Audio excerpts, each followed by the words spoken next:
The film opens in a busy emergency room where a young nurse named Will is fighting to save a patient. He stays calm under pressure, performing CPR with practiced skill. After a tense moment, the patient's condition slowly stabilizes. The doctors and other nurses notice how good Will is at his job, and he walks away from that shift as the quiet hero of the night. Later that evening, Will lets off some steam with his friends at a nightclub. In the middle of the noise and lights, he meets a pretty woman who has just gone through a breakup. She is heartbroken and looking for a distraction. Will decides to keep her company, and the two of them sit together, drink beer, and stay out until she is completely wasted. The next morning, as Will is getting ready for work, his life flips upside down. Two police officers suddenly show up at his house. Without giving him much time to react, they start searching the place and end up finding narcotics in his room. Right there on the spot, Will is arrested and taken to the station. He soon learns that he is being accused of assaulting a woman named Jean, the same woman he met at the club the night before. In court, Jean claims that Will forced her to have sec while she was heavily intoxicated by drugs. He had my arms pressed down. Your Honor! Will strongly denies it, insisting that they only drank together for hours and nothing more happened. She drank with me for 10 hours, Francis. Of course she's going to feel weird and out of it. Then how do you explain the morphine? Unfortunately, the drugs found in his home become a key piece of evidence.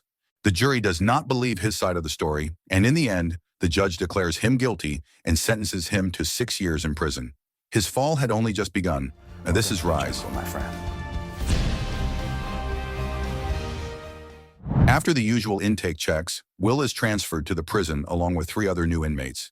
In the back of the transport van, one prisoner named Benji tries to act friendly, talking nonstop the entire way.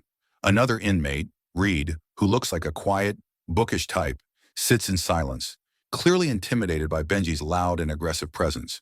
Eventually, a third inmate named Jimmy loses patience with all the noise.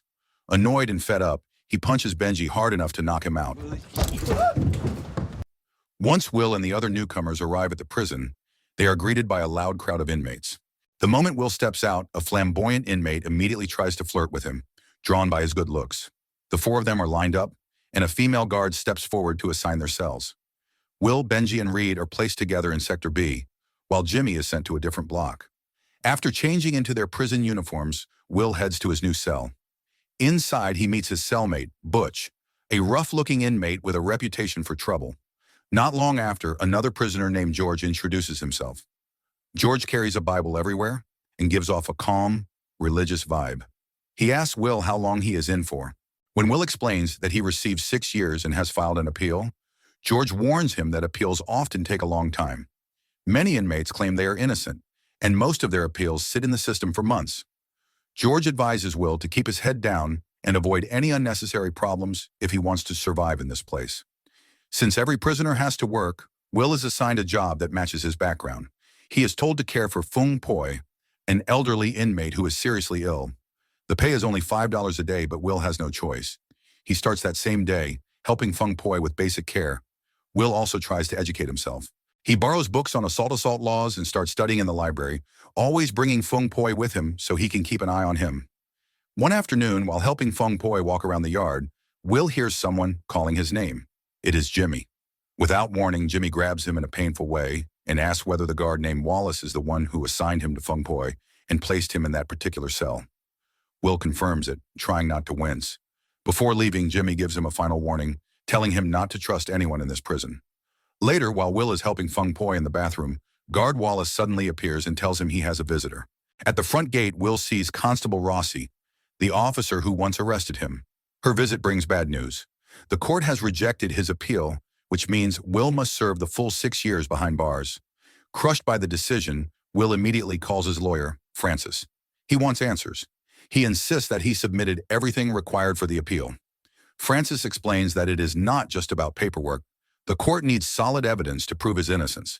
That is why Francis is looking for someone skilled enough to uncover stronger proof. Someone who can help them fight this case properly. The next day, Will gets another visitor, and this time it is his mother. With Fung Poi by his side, he heads to the visiting area. The moment she sees her son, she hands him a small charm that once belonged to his late father. She wants him to keep it close, hoping it will protect him from harm. She asks how he has been holding up in prison. It is clear she is deeply worried, unable to accept that her son is being punished for something he never did. Her frustration boils over. She raises her voice, angry at a justice system she believes targets the powerless, and rushes to judgment without properly checking the evidence. The scene becomes loud enough that the guards step in and remove her from the room. Time moves on, and Will slowly adjusts to life behind bars. He starts forming connections with other inmates and even finds himself watching underground fights that the prisoners secretly organize by bribing guards. How you doing, buddy? Bets are placed, alliances form, and for a moment Will feels like he is blending into this rough new world. That calm does not last long. One day, guards raid his cell and discover narcotics hidden under his pillow. Will instantly realizes he has been set up. The drugs belong to Butch, and this is Butch's way of avoiding punishment by pinning it on someone else. Because of this, Will is placed under strict surveillance. Every move he makes will now be monitored around the clock. Meanwhile, outside the prison, his lawyer Francis meets with an old colleague named Julie. He asks her to take over Will's case, insisting that Will is truly innocent. Julie refuses at first. The judge handling the appeal is notorious for rejecting cases without strong evidence, and she does not want to risk her career. She even jokes that if Francis really wants her on board, he should start with a $40,000 deposit. Back inside the prison, Will gets a visit from John, a familiar face who often brings spiritual comfort.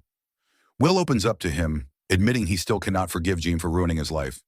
John encourages him to find peace and consider forgiveness someday. But Will is not there yet. His reputation is destroyed, he has lost his career, his friends, and precious years of his youth.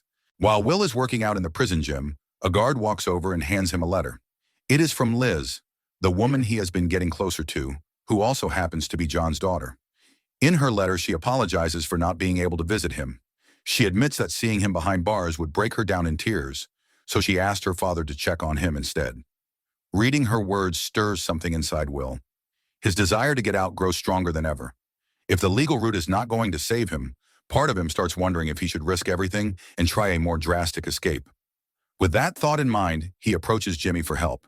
But Jimmy refuses. He does not want Will taking a dangerous step that could destroy his life even further. Their conversation is cut short when a fight breaks out in the yard. Jimmy rushes over to stop it, but the guards misunderstand the situation and assume he is part of the brawl.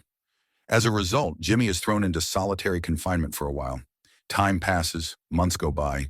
Will keeps his head down and behaves well, and eventually he is moved to a different cell.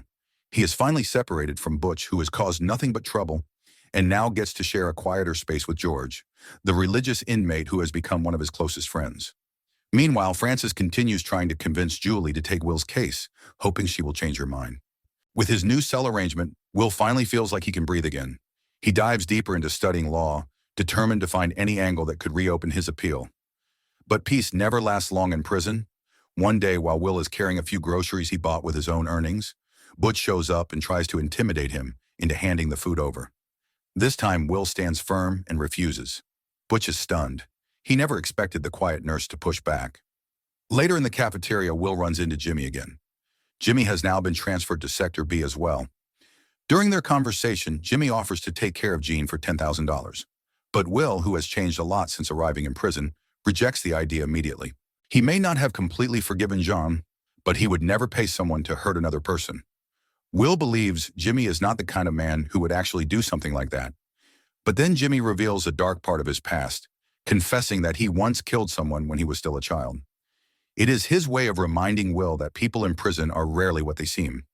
Late that night, Will lies awake, unable to shake the weight of everything he has been through.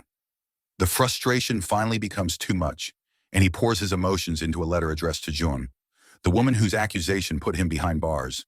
Through tears, he writes down everything he remembers. He knows he never harmed her and believes their time together was mutual. He still does not understand why she turned his life upside down, but in the letter he chooses to forgive her. He no longer wants to carry that anger. He just wants peace. One afternoon, Butch shows up at Will's cell, ready to intimidate him again. But George steps in, talking non-stop in a way only George can. His long speech leaves Butch completely overwhelmed. With Fung Poi watching the hallway, Will and George take the moment further and pull a playful stunt. George pretends to perform a dramatic cleansing ritual, splashing faucet water as if he is driving an evil spirit out of Butch. Embarrassed and confused, Butch quickly backs off and leaves. The next day brings an unexpected surprise. Julie arrives at the prison to see Will.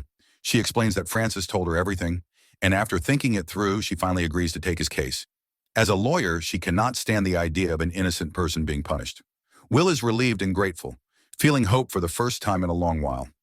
After she leaves, he calls Francis to thank him, but Francis gently reminds him that this process will take time and patience. Before Will can ask more, an alarm suddenly echoes through the prison. Something serious has happened. The guards rush out and news spreads quickly. Benji has been found badly injured and on the edge of death. Will is shaken.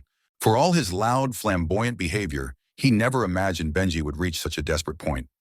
The moment drives home just how harsh and unpredictable life inside these walls truly is. Instead of breaking him, the incident strengthens Will's resolve. He pushes himself to become tougher, more focused, and more resilient. The quiet, gentle nurse who once walked into the prison is gone. Now he stands up to guards and senior inmates without fear. He bonds with others, plays poker in the common room, and trains in boxing with Jimmy. He even shaves his head for a more intimidating look. One morning in the prison washroom, Jimmy quietly shares something important with Will. He explains that today is his court hearing. If he pleads guilty, his sentence will jump by 10 more years. But if he refuses to admit guilt, the trial will continue and he will be transferred to another facility. Will cannot tell him what to do. All he can offer is support and hope that Jimmy will get the justice he deserves. When Jimmy leaves for court, Will watches him go with a heavy heart. Later that day, Will is spending time with Feng Poi when guard Wallace shows up again, trying to provoke him with irritating comments. Sensing the tension, Feng Poi steps in and does everything he can to defend Will. But Wallace shoves him aside and hits him, triggering Feng Poi's illness. George rushes in right away and attacks Wallace, unable to stand by while his friend is hurt. A few days pass, and it is finally time for Will's appeal hearing. The courtroom fills with familiar faces.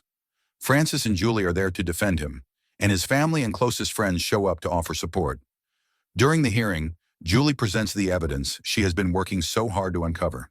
It is not easy, since the opposing lawyer keeps pushing back to shut her down, but she keeps fighting. Eventually, Julie receives the results of a laboratory test that changes everything. It shows that the sedative found in Jean's system was at the lowest possible level. This proves that she was not under the influence of drugs during the incident. With that discovery, the accusations of drug use and forced assault fall apart. The evidence now supports Will's innocence, and Julie makes sure the court sees it clearly. A few days later, the decision is announced. Will's appeal is approved. He is finally cleared and allowed to walk out of prison a free man. Before leaving, he returns to the cell block to say goodbye.